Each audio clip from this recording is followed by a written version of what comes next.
आणि नदीच्या पाण्यामुळे गेल्या काही वर्षामध्ये इतक्या मोठ्या प्रमाणात असा पूर आला नव्हता.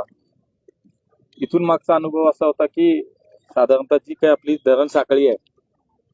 पुण्याला पाणी पुरवठा करणारी आपली जी धरणं आहेत, आणि त्या भागामध्ये जास्त पाऊस झाला आणि तिथून जर धरणातून पाण्याचा विसर्ग जर केला तो मोठ्या प्रमाणात झाला तर अशी परिस्थिती काही मागच्या वर्षात किंवा काही घटना आपल्याला आठवतात. 40,000 क्युसेकच्या वरती जर पाणी सोडलं गेलं, त्याचा विसर्ग जर केला तर पूर्ण परिस्थिती पुण्याच्या ज्या आज सगळा भाग जो आपल्याला दिसतोय, सिंहगड रोड असेल, आता जिथं आपण आहोत ती संगमवाडी असेल, पाटील इस्टेट असेल, फुलाची वाडी आहे, खिलारे वाडी आहे, मुळागड, या सगळ्या परिसरात पुराची परिस्थिती जी काय ती निर्माण होते. हा मागचा अनुभव होता की 40,000 क्युसेक पाणी जेव्हा सोडलं जातं